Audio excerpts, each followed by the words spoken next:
Welcome, Ivan. Welcome, Gareth. Thank you to all the viewers who've trickled in so far for joining us. Hey, Vikas. Hey, Jordan. Thanks for having us. Really excited Absolutely. about this What's up? one. We are super Hello. excited. So just before we jump in, just a quick intro. Solidity Fridays is us where we get together and talk about interesting Web3 tech, mostly smart contracts, but sometimes we've got something cool like we've got for you today, where we're going to be chatting about the intersection of AI and blockchain, how AI can help your Web3 technology, and how the two emerging technologies are going to merge. And Solidity Fridays is brought to you by Linum Labs, a premier Web3 development agency, and Web3 Sanctuary, your number one resource for Solidity and other smart contract development education.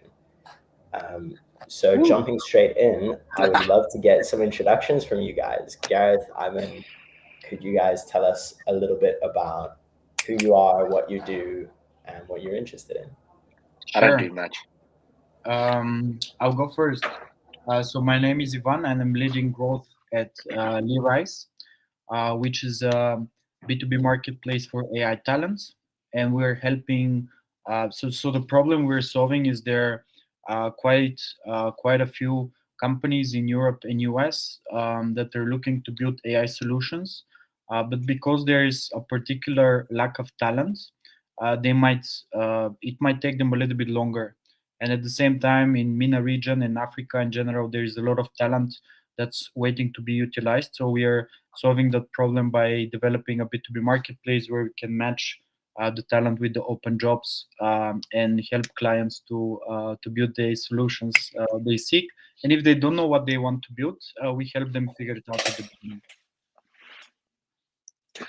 Cool. Amazing. Great.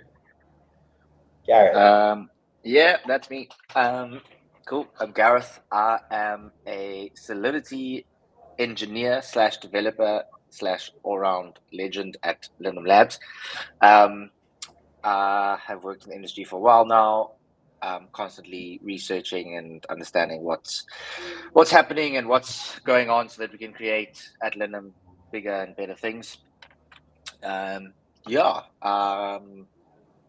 on Solidity Fridays a few times. Super keen to do this with Ivan and Yuval. Never been on with them, so it's gonna be interesting. Woo! We see Do some this. Amazing.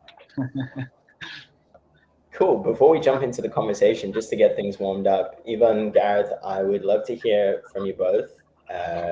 In a couple sentences, what is one thing you've been working on lately that's been exciting for you? Gareth, Gareth, let's start with you. Oh no! Put me on the spot, why don't you? Hmm.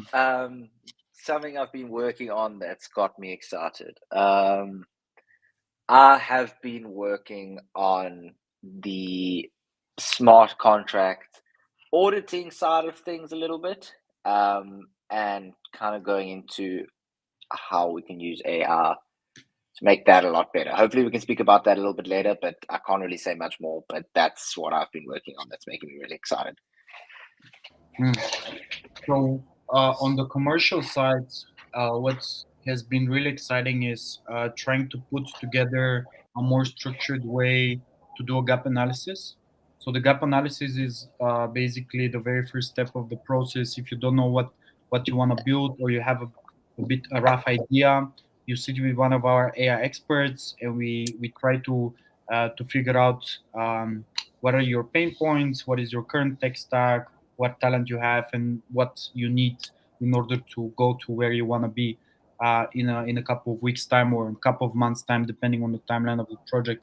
But I think the biggest insight that we had recently is that because there is so much news happening in AI and so many new models popping up, the biggest part of the market are actually confused exactly what to do and how to evaluate what use case might add the most value to them. So we structured a questionnaire, and we are trying now to automate this with using generative AI, where someone would come and sit and chat with this interface, and it's similar like a chat GPT type, but for gap analysis, where they chat back and forth. And these two which is trained also on some proprietary data, is helping them figure that out, and then they connect with us once they have a better idea of and this also helping us to have a better idea of where they're coming from. So that has been quite exciting. We've been testing quite a lot. The feedback so far has been positive. Really excited to see where that can go, and in the future, you might be able to like almost have like a AI expert sitting right next to you and chatting, similar to Copilot, but then trained on a unique data set and then giving tailored solution to you. So super cool. So it's like implementation support for anyone building out an AI-based use case. yeah. So in a way, like if you are, let's say, in healthcare, and you're thinking, okay, what are the top three use cases that can return the most on my, or the biggest return on investment, and if you put in a certain information about your business, this chat or agent, AI agent, would be able to guide you to give you some kind of a like how it's estimates. Like you can have an ROI between 10 and 20% if you do this. You can have between 15 and 22% if you do this, which is based again on data that we have based on interviews. Where do you get the data from, like for something like that? What are the processes you go through to actually understand like where's the best data to pull from? Okay, yeah, that's actually a really interesting question, and it's very challenging to solve it. So we have a couple of ways to get this data. The first one is chat with current clients or past clients. So those are 50 plus companies for which we've developed one or more use case. So then we have some data points there, which obviously we don't share, but we have it in the model. So then the model can give you an estimate. The second point of data would be on anything that disclosed publicly. So there are companies that announce, for example, they were able to increase pricing based on that many percent because they introduced this generative AI use case. Like Salesforce, all of the guys, when they introduced something AI related, they were trying to put pricing up. So then that could be a second estimate. And the third one is we have 300 plus AI experts in our network, and those AI experts are also sharing insights. We are doing a podcast with them, interviewing them, and this also helps us to understand. And some of it, to be honest, is also our own analysis and just a bit of a gut feeling and an estimate, which obviously we iterate from and we try to improve. And for some of the use cases, we don't have data. Okay, understood. Very cool. And Ivan, how did you get into AI as a space? Have you been in it since the early days of ML, or are you a recent entrant? Yeah. So my background is in venture capital and startups. I worked in a company by the name Deuro. When I really started to get into startups, my role there was as a research lead to create custom research reports on particular niches of startups. So, as an example, a niche of startups is generative AI. So, if I'm to do a report on that, I'll be then mapping out all of the generative AI startups, understand what they do, who invested in them, what is their edge, and all of that. So I became really curious about new technologies and the startup ecosystem in general. And AI was one of the topics I've been reading a lot because it's a horizontal topic. It's impacting multiple industries, and when you want to cover an industry in depth, you also want to understand better. Okay, how would the automation impact the industry going forward? I finished with the company by the name Durum beginning of the year, and I started working with LyRise. I met Mark through a mutual connection of ours. We've been speaking about the business.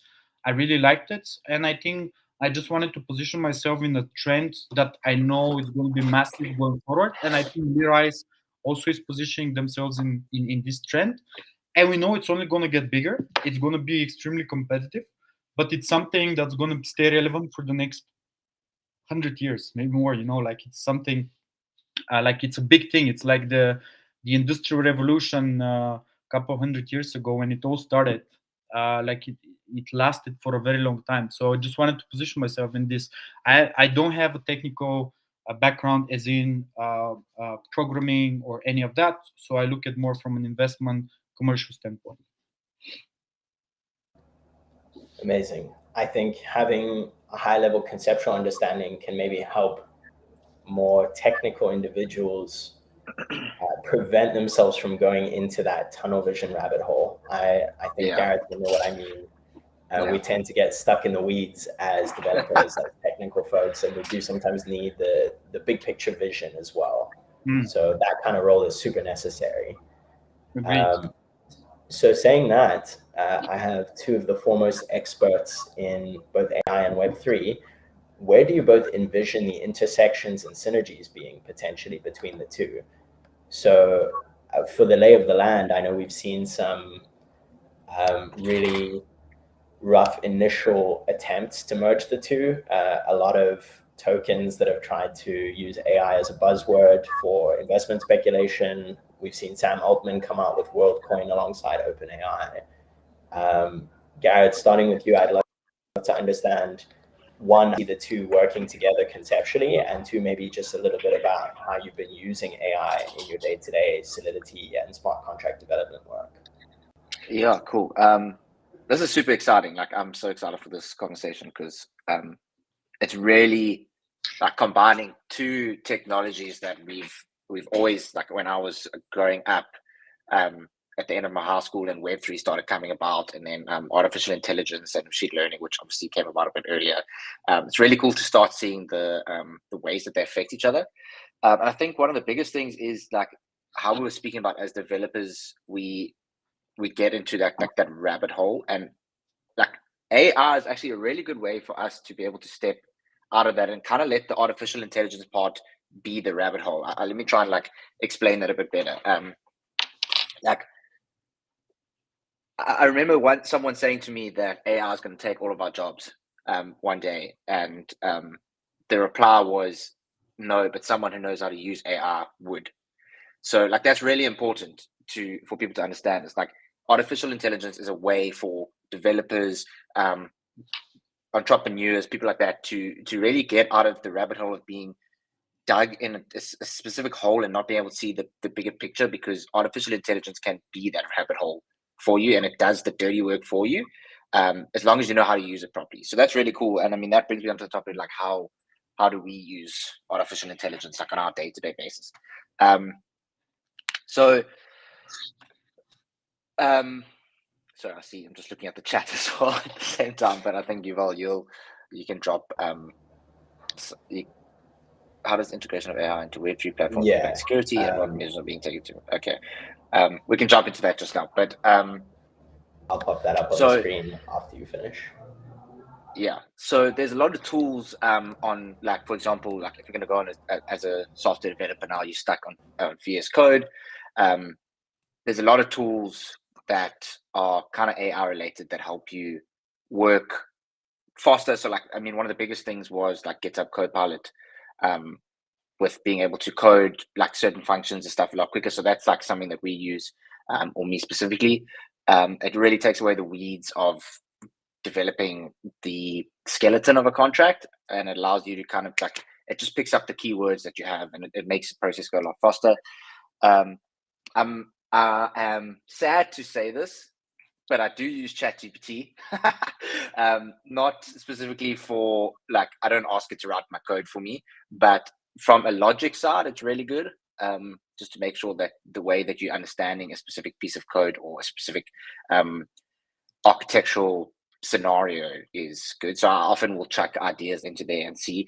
But also, I must say this now while we've got an audience, please do not use ChatGPT for code.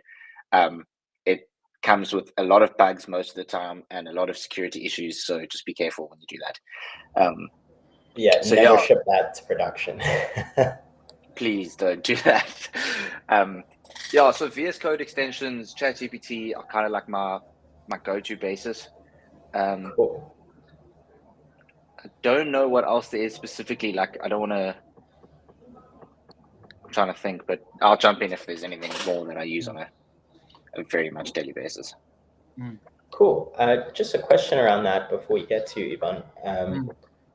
So, in terms of Gareth, how you would prompt or question GPT from an architectural design perspective. Is that the same way that you would kind of hash out an idea on paper conceptually, or like the way you would talk someone else through it, where you've got everything untangled? Yeah. So I kind of use them both techniques at the moment. Okay. When we're dealing with a problem, or we dealing with a client that we need to architect or something around, the first thing I always do is I use my this my little notepad here, and I jot down my ideas.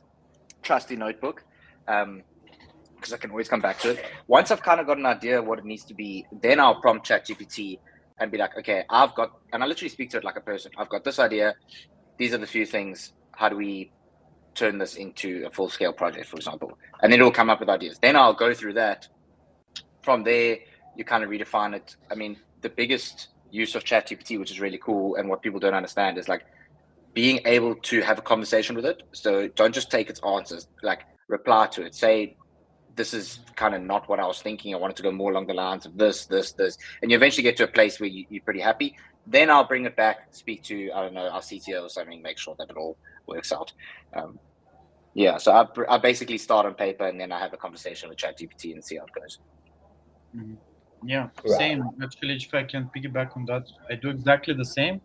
The only thing I do extra is I try to combine several tools. So I would go and ask the very same question to ChatGPT, Google Bard, and Perplexity, and I'm trying to compare the answers and even sometimes cross-ask. So I see one of them gives me a more detailed answer. I can copy-paste it and say, "Hey, can you elaborate more on that?"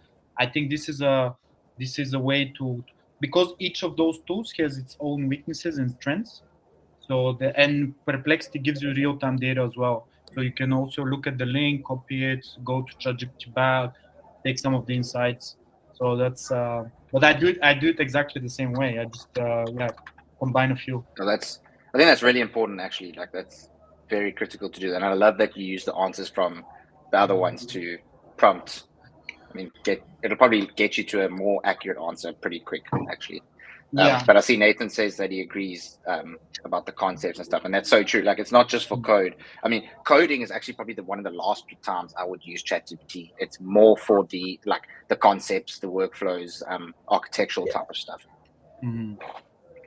So jumping in then, Ivan, to your perception of the intersection of AI and Web3, do you have some visuals that I can pull up on screen? Yeah, so the slide that I'm sharing right now, I did this one where there is a Venn diagram. On the left, I have the Web3 and a couple of teams.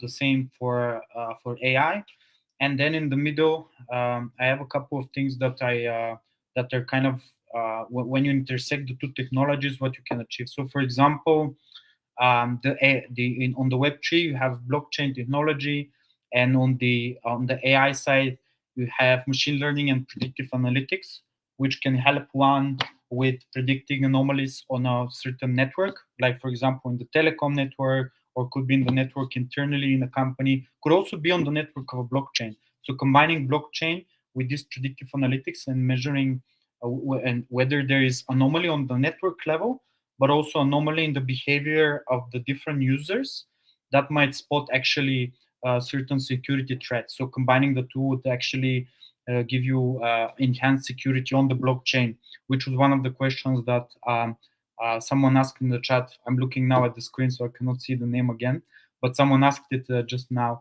And also it could be, we were talking at the beginning of the conversation about smart contract optimization. So with AI technology, you can use, let's say, image and speech recognition, or you can even have handwriting, digitizing handwritten notes, because the AI is able to learn how you write. So you would be able to, something like if you're a doctor and if you're taking a prescription, scanning you can digitize this, so you can very easily then take it on the chain. So that's just one example of how you can take something that's written on the chain, but you can also have the same from like a notary or like a lawyer who's writing a lot, and this is true, especially in like I'm Bulgarian. I would say in Central Eastern Europe, there are a lot of things that are happening on the bureaucratic level that are still not digitized. So then creating a smart contract and putting it on the blockchain, digitizing it would be a tedious exercise, and the AI can really help a lot here. But I think broadly speaking, one of the challenges that even ChatGPT, because we were speaking about ChatGPT now, one of the challenges with ChatGPT now is there's so many requests that it's getting very difficult to compute, especially if you want to do something more complicated like data analysis. You're uploading a spreadsheet, or if you're uploading a PDF that's long enough that needs to be analyzed, or if you're creating an image with DALL-E 3, that's putting a lot of pressure on the system.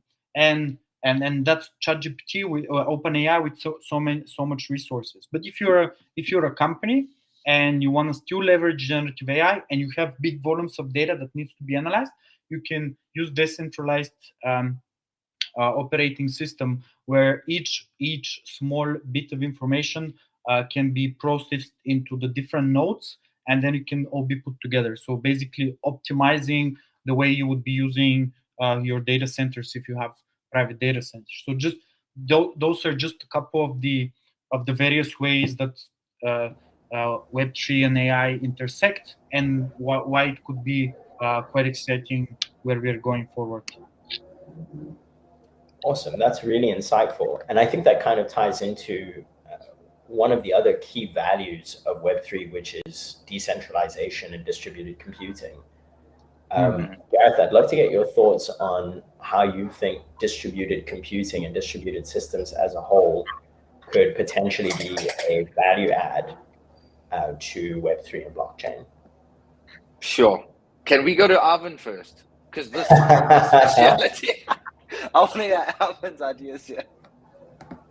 Cool. Yeah. So I think so first, are you still able to see my slides? Yeah. Yes. So I did this very first slide just to I think everyone maybe knows what the distributed computer system is, but I just for the sake of visualization, I found this chart in the internet, so I put it here. So basically, you have different nodes, different computing power that's spread out, and from a central point, you can distribute something to be calculated there, and then bring it back, but only bring back the insight. And the goal would be to really optimize the speed at which you would be able to analyze the data. And where would this come handy? So if you are asking going back to ChatGPT, if you ask a simple query, or Perplexity, any tool, you ask a simple query, hey, give me 10 ideas, content ideas for X, or hey, can you explain me the concept of Y? So this is a very simple query to take very little computational power. But if we really want to bring AI automation to various industries that are dealing with big volumes of data, then that's becoming very challenging. So we need to figure out, okay, how can we bring insights faster? One way is to build a more computing power, which is happening right now with the whole semiconductor race, with NVIDIA so far leading the way, but all of the other guys trying to develop their own chips. So you can do this, but at the same time, we can figure out a way to distribute the workload across different systems that might actually be also specializing on a certain decision out of the whole problem in order to make it more efficient. And it's very much like sharding, actually. Sorry, Arvin, but very similar in a block, like sharding. So in a blockchain system, it's like just split up the workload, split up the blockchain's data, etc., and all together it works as one. Yeah.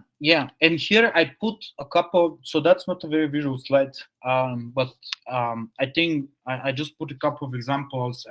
You might read it now, or you might listen, and we can share the slide later. But there are a couple of industries where you have a lot of data. So the medical one is just one area, because the images need to be in very high quality. You have a lot of data points that you need to put together in order to make a decision. So in healthcare, that could be one area where you can use distributed systems, and also because the way we we are receiving healthcare might many times be in different locations, and we might have various data points from different locations that need to come together in order to make a decision. And also something interesting here is that some of the data, like the medical data, might be very sensitive. So now we are actually we see on the market that there are also models where you can learn or make a decision on a certain data, but the data itself is not leaving the premises. So it's staying on a particular computer on a private cloud, because the data is not allowed to leave the home country. And that's true for also for other data sets that might be sensitive. But you might also have this in agriculture, because in agriculture, again, you have various different points from which you can take a data point in order to make a decision. So you can have a satellite looking at the farmland. You can have like a drone that's flying in and taking pictures. At the same time, you might have something in the ground itself, measuring the moisture, and taking all of these data points and calculating and then putting them together in one system is quite challenging. So again, distributed AI might make the whole process more efficient and require um, a lot less power. And also one last thing to mention, I don't have this on my slides. I can try to pull it out. I shared that on LinkedIn last week. But training one model, I think the statistic was that training one LLM is costing as much electricity as 100 US homes for a whole year. So there is a big energy consumptions on implementing AI. And if you want to going forward, one way is to have more renewable energy, but another way is, okay, how can we make the LLMs more efficient? So it's either reducing the size, so the number of parameters, or making sure that you can compute small chunks in in distributed computers, and make sure that overall then this is decreasing the energy consumption of the whole system. It's like such interesting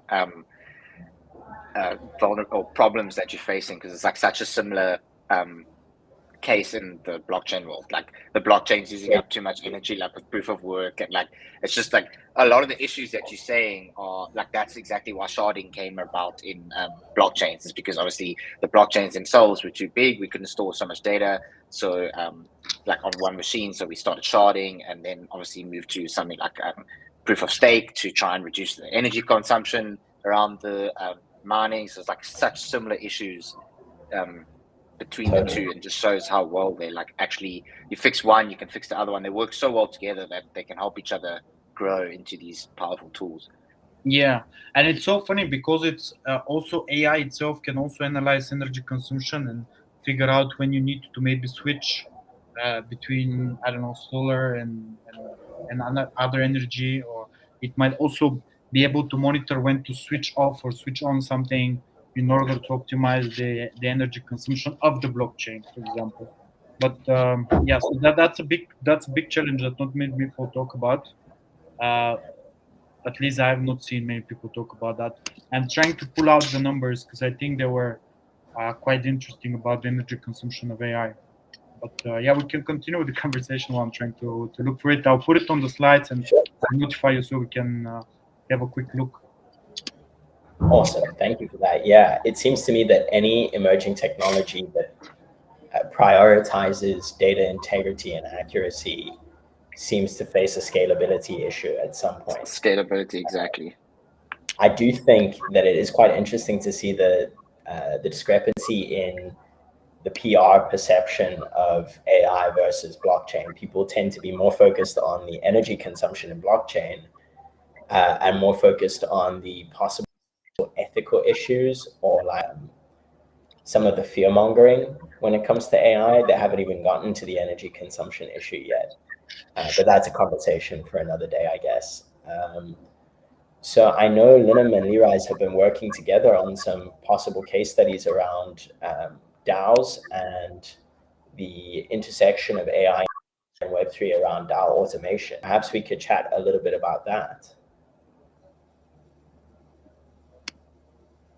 Yeah, sure. I'll jump into that. I mean, I'm going to ask Arvin to go into more detail about some of how the AR stuff works a little bit later. But so I think before we go into what LyRise and Linum have been doing, I think it's really important to understand why we've been doing stuff like this.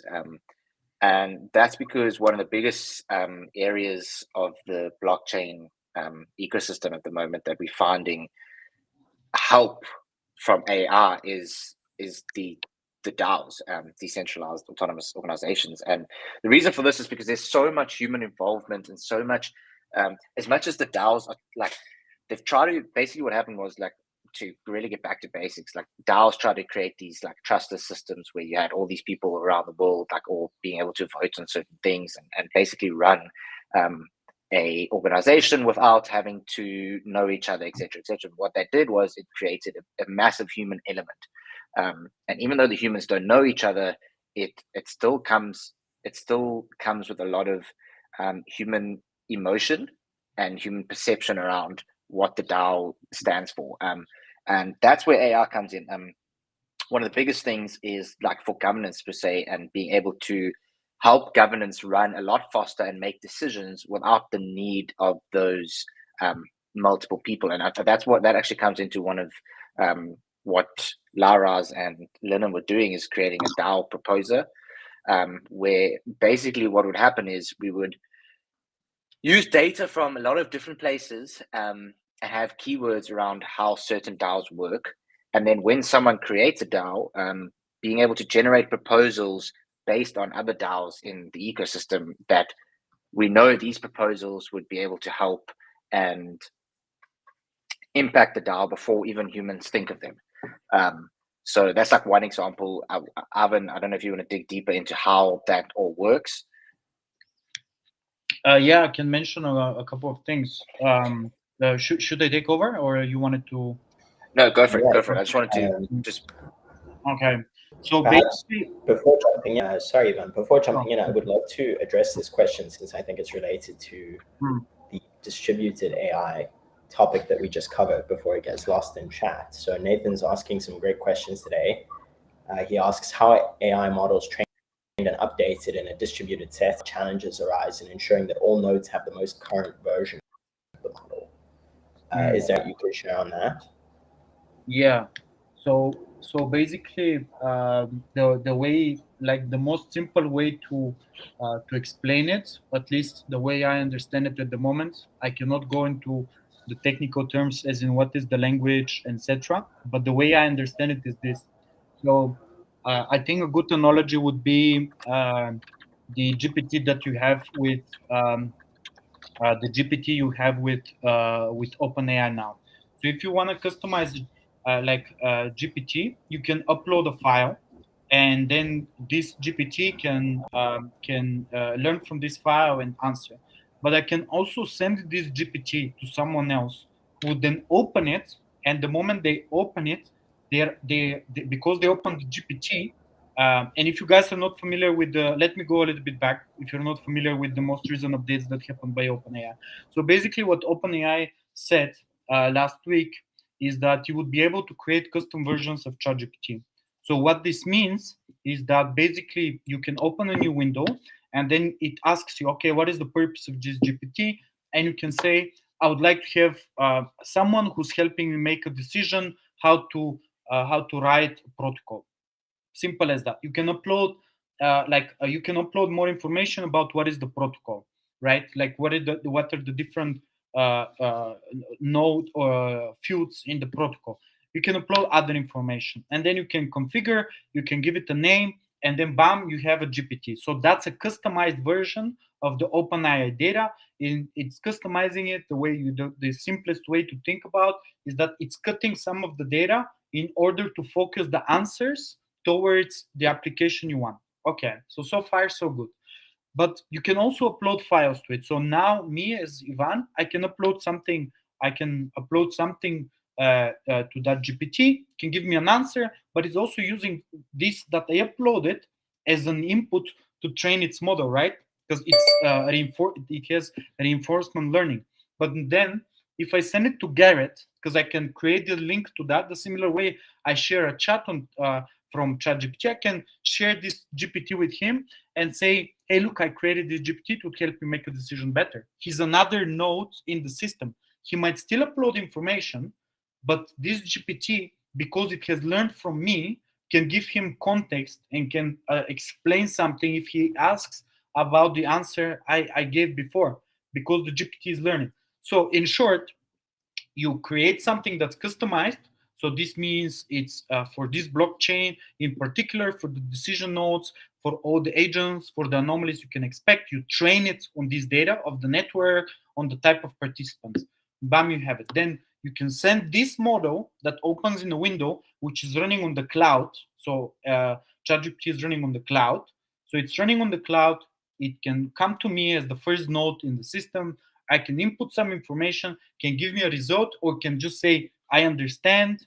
And then it can go to Garrett. And if for example, the like it's some kind of an input that requires a location or requires some quantity, he can ask, okay, is there this quantity in X, or is there this and that?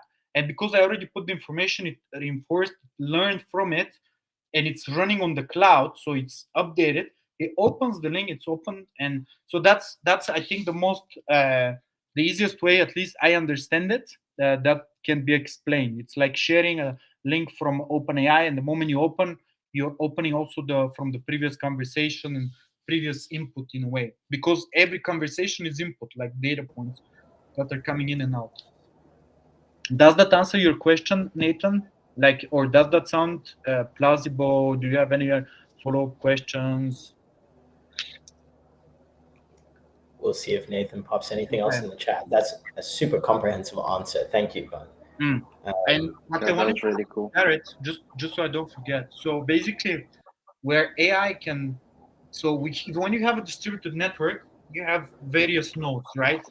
And what AI is helping is to get very fast, like if you imagine like a circle, to get very fast from the center of the circle to the end node and back, because the AI has processed so much information and is able to make connections that we have not been able to make before.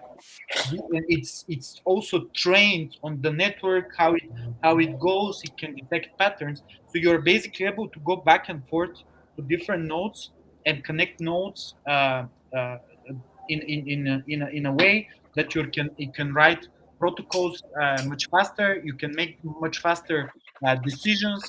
And what also, Garrett, so this is in lines with what we've been working on with Linum Labs. But also it could, so beyond that, you can, as Garrett said, it could be quite helpful on the governance side in removing human bias. What I want to really mention here, what is really important and also connected to what Nathan said, is AI can remove human bias to the extent that it was trained on the right data set.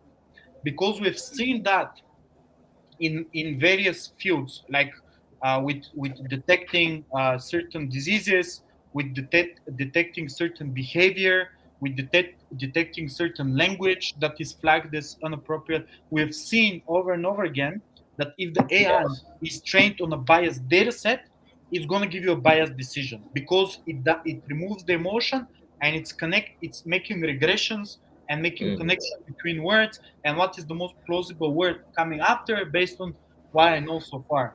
So it can remove human bias to some extent, but we need to be mindful of the data sets that we're using in Is order it not? to train it. Is it not important to make sure then that when you train the data set and train the algorithm, to not just train it on data that is necessarily fixed and given, but rather also train it in a way that it learns from its mistakes? I don't know if that makes sense. So make errors and fix the errors, and then it starts to learn, okay, how do we come about from answers from things that necessarily aren't just a given? Yeah, so what we've seen this play out with ChatGPT. That was really interesting. So basically, at the beginning, if you remember, I'm not sure if you started to use it from the very beginning, but at the very beginning, it was giving a lot of long answers. It was hallucinating in a lot of cases, and and then they introduced, and then you can either say no, that was not actually what I was looking for. So then that's bam, that's one way to learn. But then later on, the second iteration, they introduce something with thumbs up, thumbs down. So basically, you can give thumbs up, thumbs down. They also introduced two windows where they give you two answers, and you can choose which one sounds better to you. So these are always different ways for you to learn. So if you like put it back on the Web3 or any blockchain system you can think of, like if you see something that's really weird, and we know that there is an AI agent involved, at the beginning it would make sense if we also have like a way to feedback to the system whether it was wrong or whether it was correct or not. And if you say it's not and it's against what the AI system suggested, then there needs to be a way to validate on the block on the chain, across the chain, whether the AI did something, was biased, or did a mistake for some reason, or hallucinated, because that also happens. But there is also another thing that OpenAI did, which some say it's making the models dumber, is that they did prompt engineering, which basically means if you see this, you answer that. If you see this, you answer that, and then like ask a bunch of questions in order to program the language to answer certain questions in a certain way. So that was also a way to avoid how to make a Molotov cocktail or something like this. So this can also be implemented here, but on a particular, then you have a proprietary data set of the company that's developing the blockchain about previous transactions, agents, data points about those agents. Also, it can have written input from the company, as in menus and all of that, and try to restrict the AI to go into those rails, if you will. So then you're minimizing the chance of a bias, minimizing the chance of hallucination, and making sure that the system operates in the most truthful way possible. Does that make sense?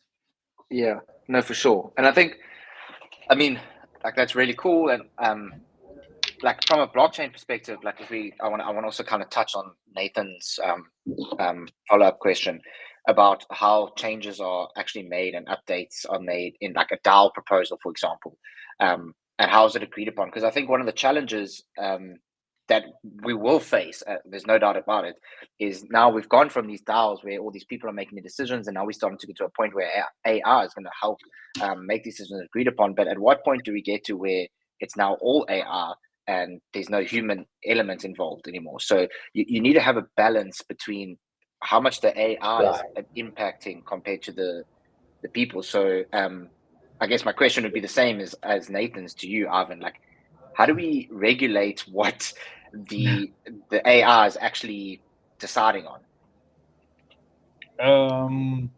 Yeah, that's the. I think that's the like on the AI regulation front. So if I can like on the AI regulation front, you have several things that are like I have one slide here, by the way, which you can share it for a moment. It's like it's a lot of text, but like I put out these slides, and this is maybe a month old. There have been new developments. For example, the US introduced new AI regulations. So you can quickly share it so people see that there are various different bodies just who trying to introduce different ways to regulate AI, and you can see that it's also related to the type of a decision that it would make. So, for example, if it's AI model on a blockchain that's related to healthcare, where the outcome might have like really devastating consequences for people across the network. So that would be a patient, for example, it could be a doctor. Then this would be something that's more regulated. And I cannot answer at the moment. I don't have an answer how that regulation would look like, because it's still evolving. We definitely need regulation, but we need to be cautious, because if you over-regulate, this is going to stagnate innovation. And at the moment, like at least like some of the people are leaning towards, oh, we need to know exactly what goes into the model. Others are leaning more toward, like Europe, oh, we need to really regulate what data goes into it. Because if the right data goes into it, and you know more or less what the model does, usually that leads to good decisions. So it's a tough question. I don't have a particular answer. I'm just giving you what's happening right now, and that this is evolving, evolving as we speak. And there are various different angles to approach that, and I don't know which one would be the most promising one yet. Right. Very interesting. I think it's human nature that if there is innovation to be had and the next step is right in front of us, someone will take it in some jurisdiction. And I think now there's a race to basically see which jurisdiction can come up with the most nuanced regulation to allow room for innovation without transgressing ethical boundaries there. And that's obviously a subtle line to manage there and a big undertaking. And I think a lot of regulators are in a position with technology that they don't have the fullest understanding, as we've seen over the years in regulatory hearings and footage from like the various meetings with the EU and the US Congress. But nonetheless, perhaps we could segue back into the DAO proposer and the other projects that LyRise are building together, just to hear a little bit more about that. So trustlessness, I think, as Gareth said earlier, is a really fascinating topic in governance structures. And I think while we can only hope to asymptotically approach real trustlessness, coordinating people in a more and more unbiased way is a really fascinating project. So how else do you guys think using AI for creating proposals and other governance tools could be of value?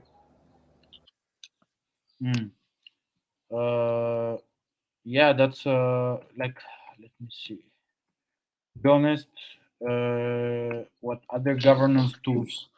I'm thinking. I think this was the why I'm thinking a little bit longer, because this was the project we did with Linum Labs. So we just discussed, and now I'm trying to think of some other ways where you can how you can improve governance. So I think one way to perhaps like one way you can improve governance using AI, broadly speaking, is being able to detect anomalies on a personal level. So being able to detect anomalies in the behavior. So let's put that into example. If that's in a we've seen that in a in credit risk awareness, in so assessing credit risk, but also when it comes to financial transactions. So for some other folks, we've been developing a tool to be able to assess the credit risk of someone, right? And if you want to have a good governance of, let's say, a bank or any financial institution, basically you want to be able to assess the credit of people in a very good way. So then you're governing it, and you're keeping in mind some ratios that you must have, assets related to liabilities. And to be able to do that, you always have some credit risk related to anyone that you would give a credit to, in simple terms. And you need to be able to calculate the probabilities of default or write off. So then you would be able to say, okay, I'm very confident that I have a good governance of my bank, so I don't end up with a failed bank, which happened with the Silicon Valley Bank a couple of months ago. So the AI, we've built a tool. So in short, we've built a tool that is enabling our client to be able to assess the credit worthiness of someone in a much faster way. So that includes several things. So you can upload some documents, and you can answer a couple of questions, but also you can then fill in some personal information. You can literally upload whole documents that the AI is being able to completely make sense of that, and be able to assess the credit worthiness in a lot more unbiased and faster way. So if I upload a document about, let's say, my bank statements, or if I upload like a document about my mortgage in order to assess what are my current liabilities as a person, I can upload those, and then the AI can make sense. Okay, so the mortgage that you asked this for is this much. your income is that much, you're making those transactions on average from this bank account, so you're spending that much, you're saving that much, and do all of these calculations. I would not say instantly, but like in a couple of minutes time, it can do something that a person would take a couple of days. So this is one way the AI can speed up a lot the way we are assessing the risk at various nodes of the system, which if we then make sure that credit worthiness is assessed properly here, they can go one level higher and make sure that the overall system from a financial standpoint is governed in a good way. So that's one example which we worked on, and it was actually increased quite a bit the performance. I don't have the numbers in front of me right now, but it was double digits to be able to assess the credit worthiness of someone, saving a lot of time on operations, but then also making sure that it's unbiased the how you make a decision. And there is something here, by the way, just I want to mention it. So when we say that it's speeding up, then there is still a person that might be at the end to make the final decision, because what the biggest risk now is that we go into a system similar to what is happening in China right now, where so China, for context, China is the country with the most face recognition cameras globally on Earth. They have the most. If you look on a map, that's their like very dark red, and like all the other, like Russia is also dark red, and all the other countries, some of them are even green, which means very little kind. So in China, you have a system where if they catch you crosswalking, they recognize the face, the AI is making a decision right away, bam, down. You are, because to recognize someone, you need AI, but we've seen that in facial recognition software, you can also have mistakes, right? So there is a chance, not big, but there is a chance that's a different person, or there is a chance there was something in the context that the AI didn't get, that this person was doing something. But in China, if you do this, then automatically they remove some of your social, they decrease your social score. If they decrease it too much, you might not be able to travel. So this is an example where you can use AI for better governance, but because it's so automated, there is a chance it could lead to mistakes. It's the same if you go on an airport. It's improving the governance. You put your suitcase. You have this in some airports. You can first go. It can recognize your ID card based on biometric data, or based on your face, or based on something else. It recognizes it. Then you can go. You can put your baggage. But it happened to me personally. I was flying in from Munich, and it couldn't recognize my card. So there was still a person there to assist me. It took me quite a while. Yeah. Imagine in a couple of years time, there is no person to assist you, or there is a mistake, and there is no way. So that might be pretty dangerous at some point. Right now, we are still not there, and maybe we evolve a little bit by then. But yeah, so those are the examples that come to mind with how AI can improve governance. For sure. And like one of the other things I want to mention is so that's all very good on like how we can improve like decision making and make it faster. But the other thing, especially on a blockchain level now, is specifically for DAOs, is risk detection. And there's a lot of times where, like just off the top of my head, like in DAOs where the voting power is based on tokens hold or something, you get like 50% of tax, for example. You can have AI like watching basically the proposals and the activity that's happening with around the governance, that it will be able to detect very quickly when there are malicious proposals, certain things happening, certain transactions that aren't according to the pattern that the DAO has traditionally seen. So that's another side of things. The risk detection is really, really big from the AI side as well. I think that's a fascinating point, Gareth. One of the common attack vectors we see with DAOs is Discord accounts getting hacked, because Discord tends to be like the primary mode of communication in Web3, and a lot of DAOs coordinate via Discord. Yeah. And so we see like moderators or key stakeholders in DAOs having their Discord accounts hacked because of like bad personal successes, like not using 2FA.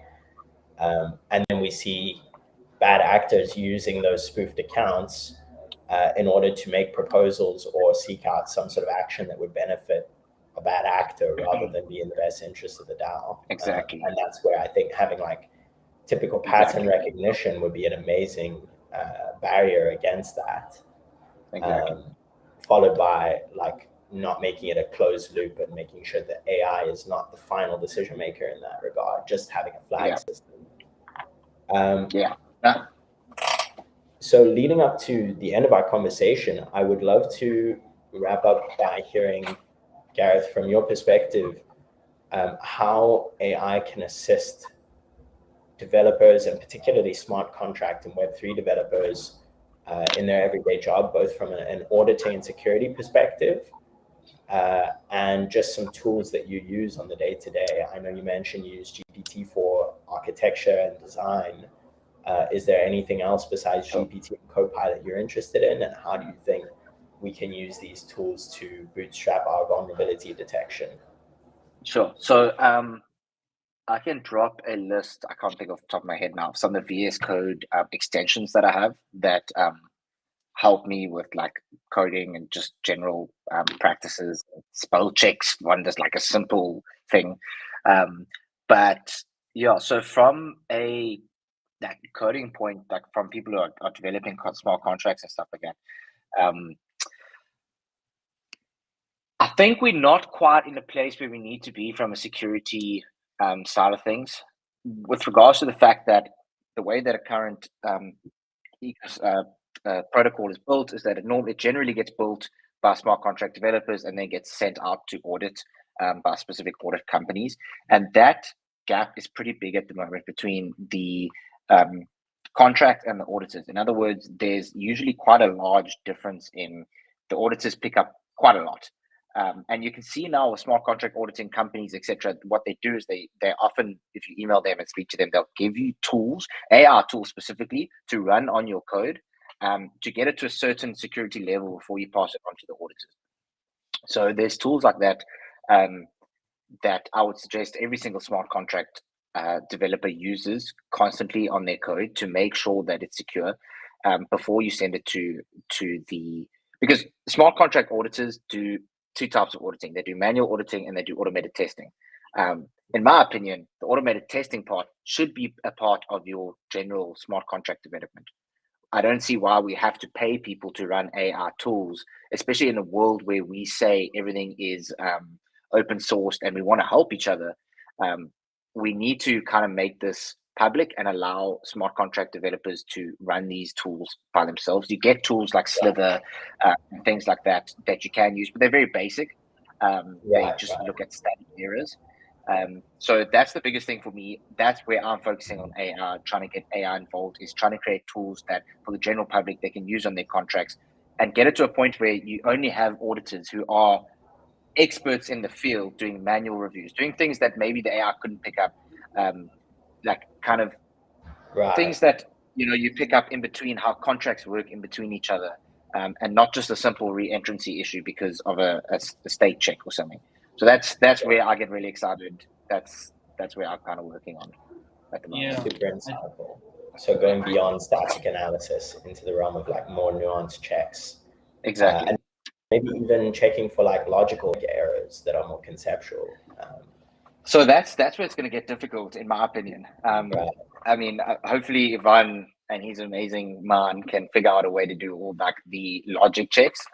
But like that's definitely where I would suggest having a human and a manual review, and having the auditors and having these experts who understand a lot about how protocols work to look at those. But definitely we need to go past the static checks for now and make those into the everyday life of a smart contract developer.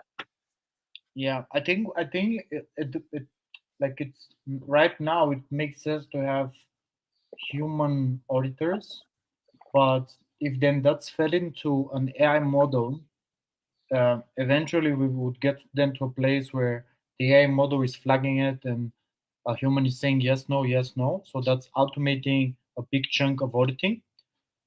We've seen that in customer support. So in customer support, before you would need to write an answer. Then right now, if you receive a query, the AI is generating an answer for you, and you as a person can click on it, edit if needs be, and send it. But then the AI is also learning from this editing you're doing.